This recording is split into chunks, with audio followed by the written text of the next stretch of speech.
episode 33 of the Crime Bistro podcast. I am very happy to have you here.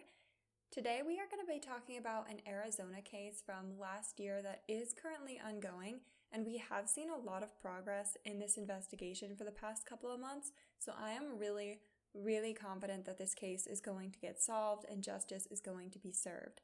But first, this podcast is a storytelling experience for the true crime enthusiast, and trust me, you're probably going to need a good beverage for this one. Right now, I am enjoying a regular old cold brew, but I love cold brew, so I know that sounds like really boring, but it's exciting for me. We do have a lot to go over today, so I really want to get right on into this case. So grab your own coffee, caffeinated beverage, or emotional support water bottle, or all three. Go crazy. It's a Monday, nobody's judging. And let's go ahead and talk about the tragic murder of Mercedes Vega. It has now been over a year since the body of 22-year-old Mercedes Vega was found inside of a burning car off of Interstate 10 near Tonopah, Arizona, and investigators have yet to identify a person of interest or suspect in this case. Now, before we talk about this case, I do want to say that this is one that has really stuck with me since I heard about it last year, and I don't know what it is in particular that makes me almost feel called to cover it, but I honestly do. And that's kind of unusual for me. Usually I'm just picking a case that I really find particularly interesting. And we are obviously going to talk about this case in its entirety and how it has been progressing.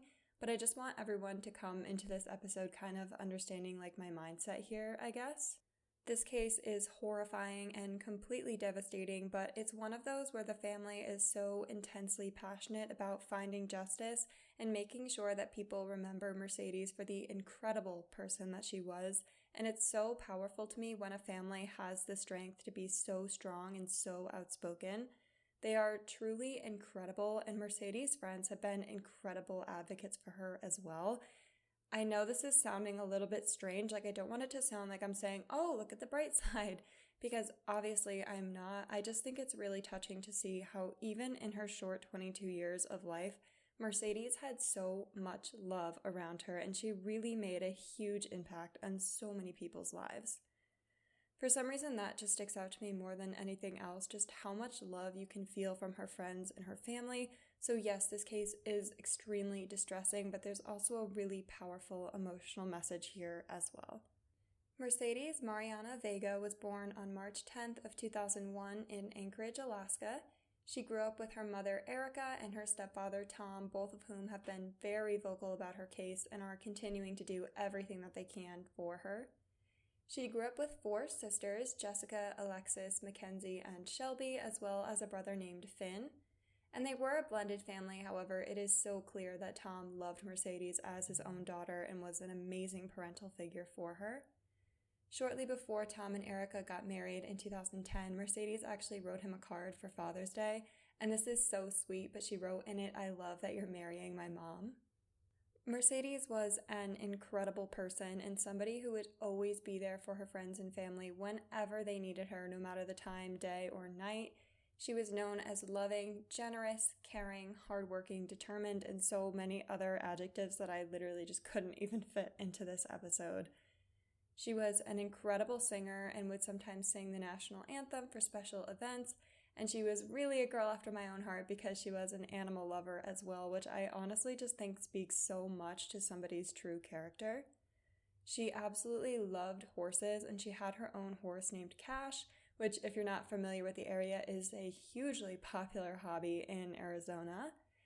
Her family has shared several stories about Mercedes, and Kendall Ray, who is a really popular true crime podcaster and YouTube content creator, shared a story on her channel that the family shared with her, which I just think is really sweet, so I want to reiterate it here. When she was 7 years old, Mercedes actually created a PowerPoint presentation trying to convince her parents to go to Disney, and I think that's just like such a funny and sweet kid thing to do. Like, I definitely did that myself at one point, and I wish I remembered what it was for, but if we could find it, that would definitely be like really, really embarrassing, but really funny. It is, in the words of her loved ones, however, that I think we can at least try and get to know Mercedes a little bit better, and I do think that it's important to share. Her mother has described her as fearless, a wonderful cook, and very protective of the people that she loved. Her father said that she absolutely loved Christmas, and it was kind of their thing to just sit on the couch together, eat popcorn, and watch Christmas movies. He ended this by saying that if you got to know her, you would love her. She was just a warm, genuine person. Listening to interviews and things that her friends and family have said, even a friend of hers saying that she was just too good for this world, really brought me to tears because she was pretty much my age, and yet she had touched so many people in such a profound way, and there is just something so powerful about that to me. And I do hope that even with this very brief description, I can show just how loved she was, how beautiful of a person she was, and say that I know she would have done amazing things with the rest of her life. Even though it was short, she made the most of every minute that she had with her loved ones. Mercedes was actually studying to become a personal trainer and was hoping to open her own gym at some point. And as someone who is a personal trainer myself, I really connected with this part of her story because despite the typical gym bro image of a trainer, I have never ever met a personal trainer who wasn't just absolutely passionate about helping people discover their confidence and better their lives. At the time that she was killed, Mercedes was also working 2 nights a week as a dancer to help supplement her income while she was pursuing her fitness career. So anyways, after being born in Alaska, her family moved to Gilbert, Arizona, and she lived there with them until she turned 18, which is when she moved into Tempe, Arizona. That's where she was living when she was 22 years old, and that's where she was living when she was brutally murdered. At the time, she had just celebrated her birthday with friends in Hawaii, which must have been so much fun, and even more so because she actually came back from that trip and told her mother that she felt that her soul belonged there, which makes me want to visit more than I ever have, honestly. You sold me. I'm going. On April 16th of 2023, this was a Sunday night, Mercedes had plans to meet up with some of her friends. And for those of you who don't know, Tempe is where Arizona State University is located, so there's a lot of different options for nightlife there. Trust me, I've heard some stories, and I won't say anything else about that, but if you know, you know. The plan was either to go out and get sushi or to go to Dave & Buster's. However, we actually don't know which of these she chose because it was reported after sending her last text at 8:54 p.m., none of her friends had heard from Mercedes again. One person was reported to reach out to her at around 10:15 p.m. just to say something along the lines of, "Oh, I guess you're not coming." And I did say reported because that was the original information that was reported in this case, but these details have been updated. So if you do see those texts reported, just know that we have new information now. Very recently, in July of 2024, it was reported that through interviews, police have learned that Mercedes had actually canceled her plans for that night, telling somebody that she was going to go to work instead. Now, I don't know what the difference in these two versions of the story actually means in terms of the case as a whole, but it does give people something to think about.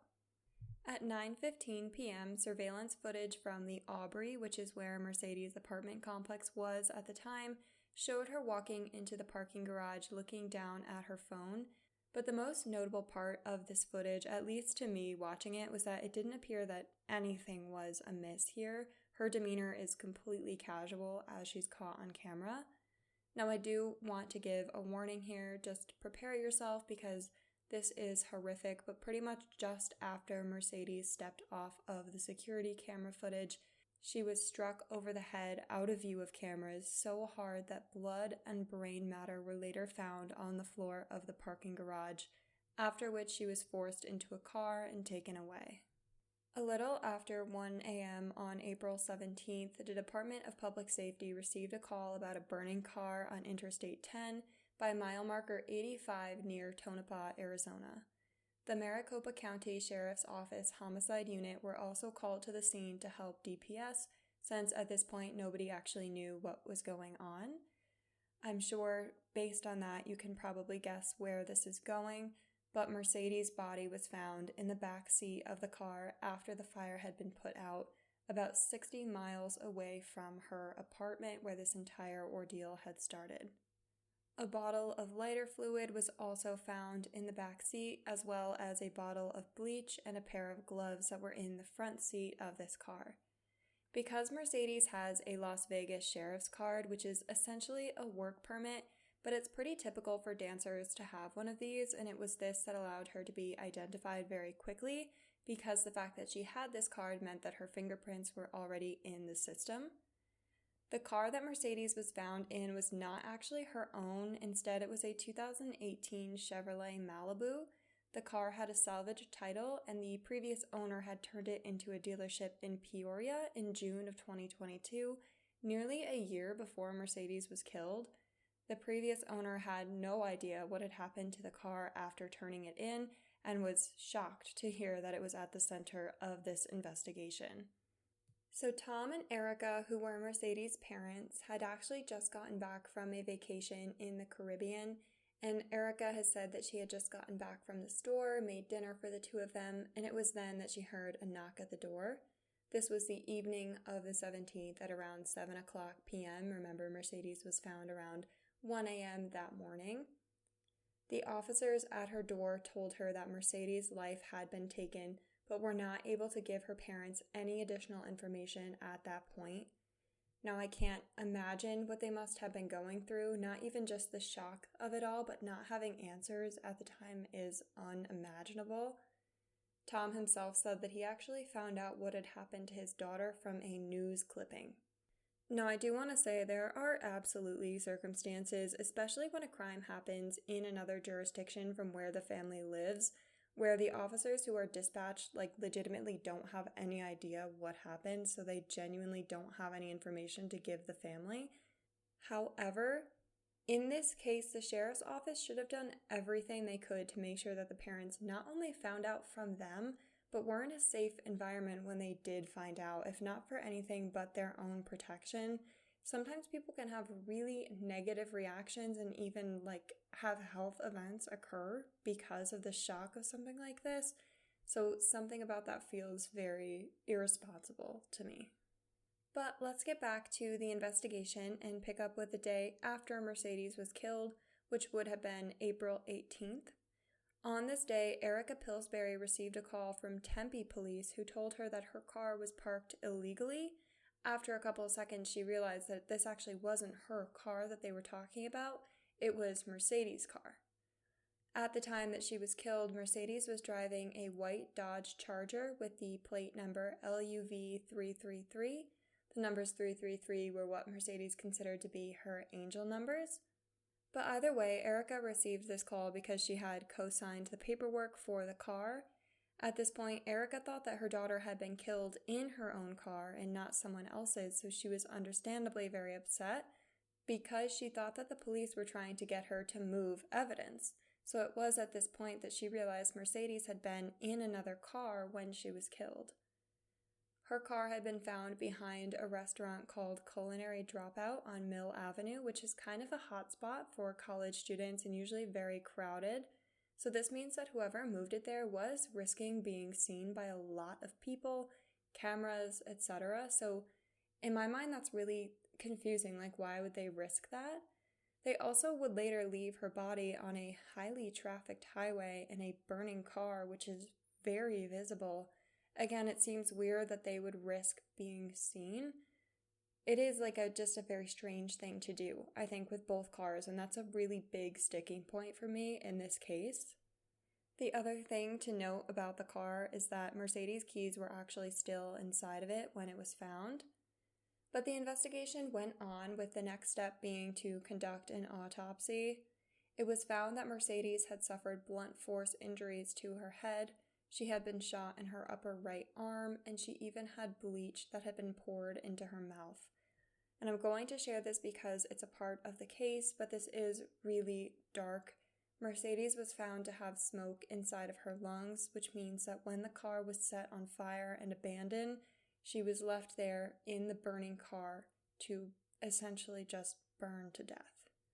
I am fully aware of what I just told you, so I also want to say that as of right now, we have no idea why Mercedes had bleach poured into her mouth, so I don't want to speculate on that point.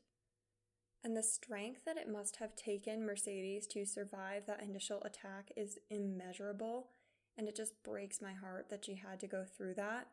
She also had a toxicology report run on her, and that only showed caffeine and very small traces of THC, meaning that she wasn't under the influence and she would have been fully aware of what was happening at the time, which is just even more heartbreaking. And it actually wasn't until 6 months after this autopsy was conducted that Mercedes' family was told the details of what really happened to her, which I cannot even imagine what they must have been thinking or feeling in such a long period of time, not knowing what had happened. During the investigation, there were a lot of concerning things regarding police activity that I do feel I should mention here. And I want to preface all of this by saying that I am not trying to badmouth the police or the investigators here. We need them, obviously, and I completely understand that sometimes there are details that have to be kept secret in order to not hinder an investigation. However, this is what Mercedes' family experienced, and I think it would do them a disservice not to mention these things. Throughout the investigation, police have remained pretty tight-lipped about the case, and this is what Erica Pillsbury, Mercedes' mother, described. Quote, "When the police came to our house and asked us 3 or 4 questions, they said, did Mercedes own a gun? Was she right or left-handed? Did she have any reason to be in Tonopah, Arizona? And then they took her address. That was it," end quote. And in the same interview, Erica would also say, quote, "Unfortunately, a lot of things we learned about Mercedes and her death were on the internet. We found out she was burned not by the police, but on the internet," end quote. And the following is also a quote from that same interview, which was conducted in June of 2024 by KTAR News. Quote, "I received a call from the Maricopa County Attorney's Office about a month ago asking to speak to my dead child, who's been dead for over a year, and to tell her that the man who held her at gunpoint is going to trial," end quote. And now this is where we'll start to get into those more recent updates in a little bit more detail, because I know I just mentioned an armed robbery, which is not something that we've talked about yet. One of the saddest and most haunting aspects of this case is with all of the new information that is currently coming out and being reviewed in connection with Mercedes Vega and with others who worked for the same club. We'll get into all of this new information, but let's start with Mercedes herself first. So it was in June of this current year, 2024, that we found out through Erica Pillsbury, Mercedes' mother, that she believes her daughter's murder could be connected to an armed robbery that she was a victim of in 2020. Now, this happened on October 12th of 2020, just before 5 o'clock a.m., when Mercedes was returning home from her work at the club to her apartment near 16th Street and Thomas Road. According to her mother, Mercedes was held at gunpoint and shoved to the ground, and her life was threatened. This is pretty much the gist of what really happened. She pulled into the parking lot and got out of her car when a man wearing a mask and gloves pointed a gun at her, demanded that she hand over her phone, keys, and the bag that she had containing money. And at this point, I do want to mention that for many young women, working as a dancer or in a club-type environment can be extremely lucrative, and it's a really good way to get a head start financially, but it does come with certain dangers. I am not blaming Mercedes for this event at all. However, it does seem that she was targeted specifically because this person knew that she would be carrying around a large sum of cash. So stay safe out there if you are somebody who makes a lot of cash tips. One of my favorite safety tips is to pretend that you're either on the phone with somebody, or even better, really actually be on the phone with someone, so that a potential predator knows that someone will hear it if something does happen to you. Mercedes did comply with her attacker and she did survive, thankfully, but this is still such a horrible thing for such a young person to go through. And this was deeply traumatizing for Mercedes, understandably, and her mother even said that she couldn't even walk behind her without Mercedes falling to her knees and crying because she was just so terrified. Now, she was only 19 at this time, so I can't even begin to imagine what she was going through. And Mercedes did all of the right things after this. She was incredibly smart and decided to move to a new apartment complex where she felt more safe. The most awful part of all of this being that that apartment would actually be where she disappeared from in 2023. According to a friend of hers named Brooke Myrie, she was also very insistent about warning others about this incident, specifically girls her age and fellow dancers. Another friend of Mercedes named Jelena Gamboa said, quote, "I remember her coming into our work and seeing the scratches down her spine, and I remember because she had just gotten her favorite tattoo on her back and she was really upset that it was affecting her brand new tattoo. He must have really pushed her hard," end quote. However, further details make the armed robbery that Mercedes experienced so much scarier, as another dancer from the same club that she worked at had a similar experience only a month later. This happened on November 16th of 2020 when a young woman was returning to her Scottsdale apartment. It was around 3:45 a.m. when she was approached by a man at gunpoint who thankfully fled the scene when somebody passed by completely by chance. The police reports confirmed that this incident happened when a man was seen on camera walking through the parking garage to that apartment complex wearing a hoodie and gloves, and even captured the moment that he approached her with a gun. There is one more robbery that I'd like to discuss, since it also involved another dancer from the same club as the first two, but this did happen over a year earlier, so we have yet to find out if there is really a connection or not. In November of 2019, another dancer from the same club called 911 after she was approached by a man wearing a ski mask who threatened her at gunpoint and took her bag of money. A suspect was never identified in this instance, but the Scottsdale PD Violent Crimes Unit is currently reviewing the case to see if there is a connection, and if there is, this obviously is going to add a whole other layer to the armed robbery aspect of this case. Now, obviously, when you put all of these details together, it's very alarming, but police did make quick work of this case since the person was able to get away with some of Mercedes' bank account information. Because of that, she noticed some activity on her Cash Apps where somebody was trying to transfer money out of her account and into their own account. So as a quick side note here, don't we just love when criminals are just so stupid? Like, were you trying to get caught? It's 2020. What did you think was going to happen? Anyway, using that bank account number, they were able to find a suspect's vehicle information, leading the police to Cujo Young. In December of 2020, Cujo Young was identified by Mercedes in a photo lineup, which led him to being charged with armed robbery and attempt to commit armed robbery. Now, here is where the story starts to get really sketchy, so stick with me. After Young was arrested, he posted bonds for $30,000 in Mercedes' case and $15,000 for the attempted armed robbery a month later in November.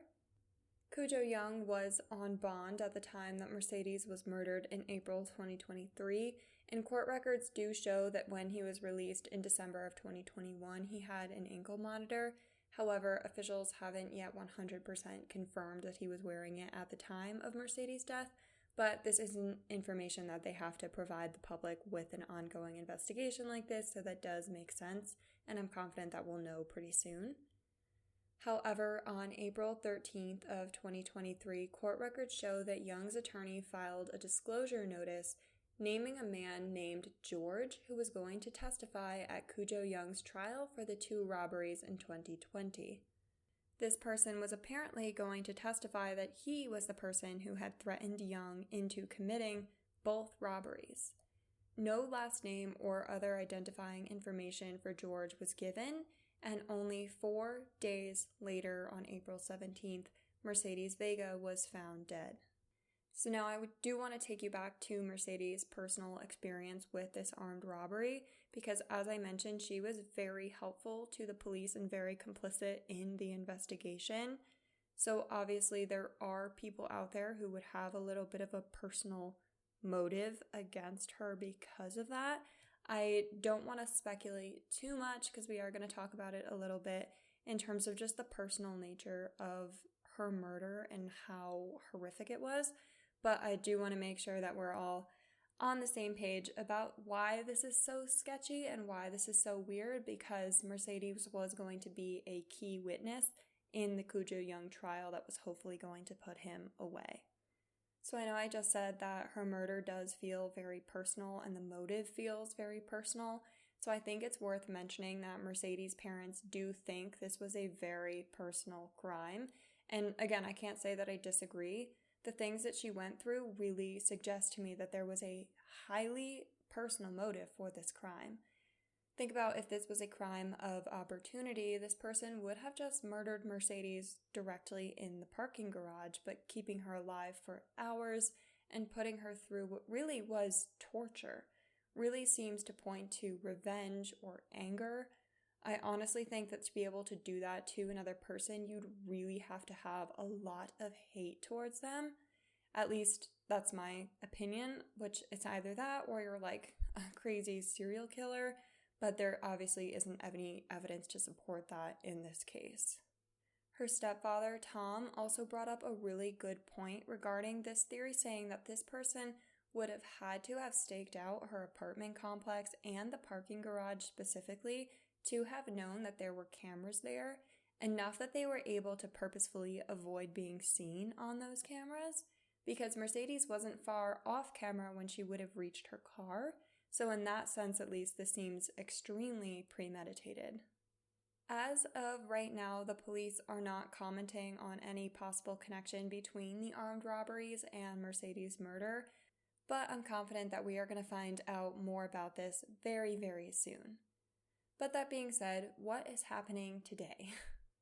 So as of right now, Koo Jo-young is in prison. He was arrested in November of 2023 during a Tempe PD narcotics operation. And I realize that we probably don't need any more reason to be suspicious about him, but this is crazy. He was accused of facilitating a large-scale drug transaction involving around 40,000 pills containing fentanyl. 40,000. That is so horrifying and obviously so dangerous. He was one of 12 people who were charged in relation to this alleged drug deal, and Young was charged with pretty much everything you can think of, but most notably in the most serious charges being conspiracy, illegally conducting an enterprise, money laundering, and transporting drugs for sale. Erica Pillsbury, who is Mercedes' mom, has said, quote, "I'm very grateful that he's sitting with no bond," end quote. I don't think there's really anything else to say about that. I think we should all be grateful. I also want to say Erica Pillsbury is such a tough woman, and I cannot describe how much respect I have for her because she is so dedicated to finding justice for her daughter. But not only that, she's dedicated to making sure that other people stay safe. And regarding the upcoming hearing about these two armed robbery cases, she said, "In honor of my daughter, I will be there every single day in court representing her because she deserves it." And obviously, seeing that this is a pattern of behavior for Koo Jo-young, having somebody like that convicted and off the streets is a win for every single woman who lives in Tempe, Arizona, seriously. Koo Jo-young's next hearing is going to be held in October of this year, so very soon. There are more updates from July of 2024 in Mercedes' investigation that I do want to make sure I mention before we end off this episode, because it is really important as police are looking to get her case solved. In July, the Maricopa County Sheriff's Office confirmed that blood found in the parking garage next to Mercedes' car was a match to her. This new information confirms that Mercedes was attacked and hurt while she was still inside of the parking garage. And again, this is just so horrifying because it does mean that this attack would have started only seconds after she was last seen on security footage. Her parents, Erica and Tom Pillsbury, said that when they originally saw the bloody footprint on the ground in the parking garage, they were really hoping that it wasn't their daughter's because she didn't wear tennis shoes very often. However, the security footage from that night did confirm that those were the shoes that she was wearing at the time that she disappeared. Russ Skinner, who is the Maricopa County Sheriff, recently commented on this case amid all of the criticism that police investigators aren't pushing enough to get it solved, and he said, quote, "I am shook and outraged by the senseless murder of Mercedes Vega. Our homicide detectives are continually collaborating with local and federal agencies to pursue justice for Mercedes, an effort to bring the closure her family and our community deserves. Communion and the exchange of information among MCSO and partner agencies are crucial in this ongoing investigation. Our dedicated detectives are committed to resolving this case, and we recognize the urgent need for justice shared by our community," end quote. And to their credit, the sheriff's office has been consistently releasing new details, recently saying that they did discover video surveillance of Mercedes' car being left in Tempe, and that they have executed search warrants on several accounts and devices relating to her car being left there. This is progress, but I do feel like I can say what I think everybody might be thinking here. This footage existed and it took them over a year to find it, or it took a year for somebody to turn it in.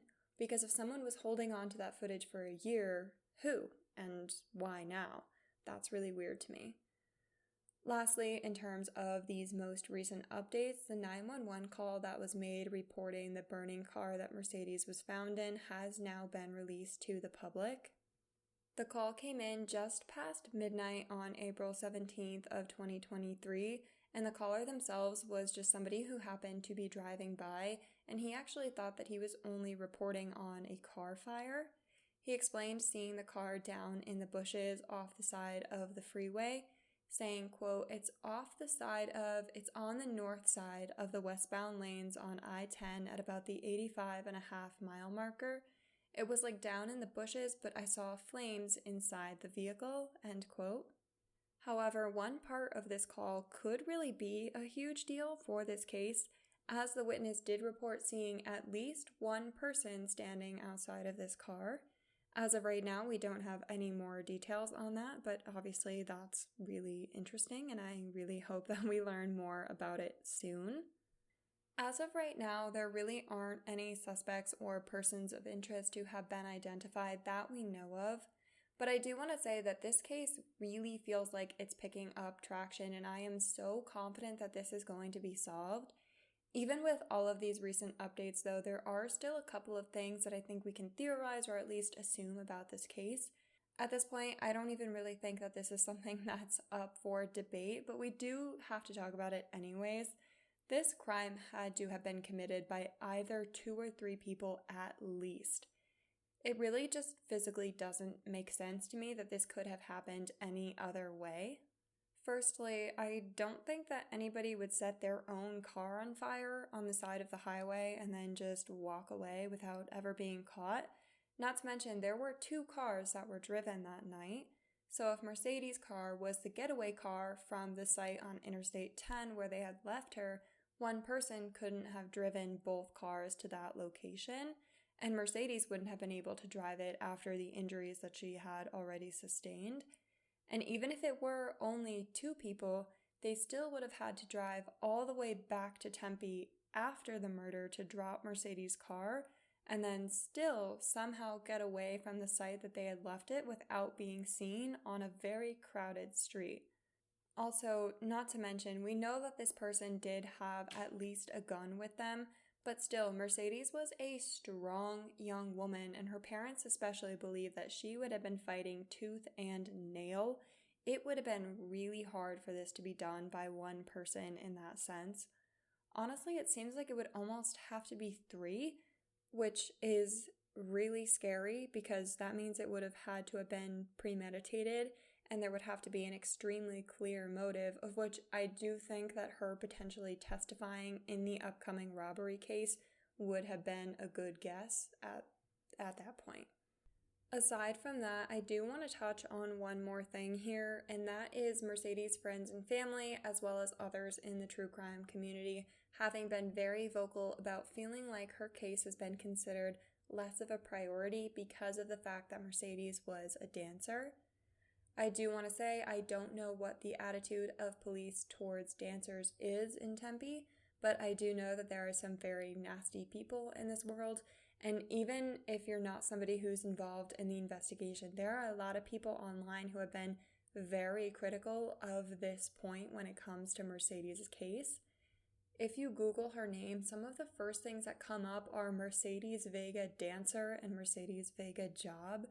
And I don't even really know what to say about that besides the fact that this was a beautiful young girl who brought light to so many people's lives, and the fact that she was unfairly taken from this world so brutally and so young is the only thing about this case that we should be thinking about. It doesn't matter what she did for work. What matters is that this never should have happened to her, and the fact that she was a dancer doesn't at all mean that what happened to her was her fault. Someone, or many someones, killed Mercedes Vega. Those are the only people who are responsible, and they are the only ones who should be held responsible. That's that. On that, I'm going to stop talking about it before I get really mad, because this is just one of those things that's like, she was just a young girl trying to make some extra money while she was pursuing her, genuine passions in life. And for people to say that she was, asking for trouble because of her job, it's just so beyond ridiculous. And it's crazy that we even have to touch on these kinds of things at this point, but, it is what it is. All right, so I know that I mentioned at the start of this episode, but this is a really, really heavy case. And I don't want to sound insensitive and say, but look on the bright side, because there obviously isn't one here. However, I do want to say that I have all the confidence in the world that this case is going to be solved, and soon. So that at least is going to be a great way for us to at least find a little bit of solace. And especially for the young woman who knew Mercedes, worked with her, or any young woman really who's living in Tempe, you're going to be able to feel a little bit safer once this person is behind bars. I, of course, also want to express all of my condolences to the family. I have connected with Mercedes' mother on TikTok, and she is such an incredible woman, so kind and so strong. And I know that her love for her daughter has never and will never waver, and she's going to continue to fight for her no matter what. I also just want to say that for the other victims of these armed robberies, I sincerely hope they are healing from that experience and that they also receive the justice that they deserve. And lastly, for anybody who is living in Tempe or Tonopah, make sure that you're aware of this case, you're keeping up with all of the developments, and that you're being extra vigilant and extra safe during this time. All right, that is just about all that I have to say for today. So if you made it this far into the episode, thank you so much for being here. I seriously appreciate every second of your time. This case is a really important one to talk about and to be aware of, so be sure to keep tuning into the podcast over the next few months, because I'm absolutely going to be sharing any updates with all of you.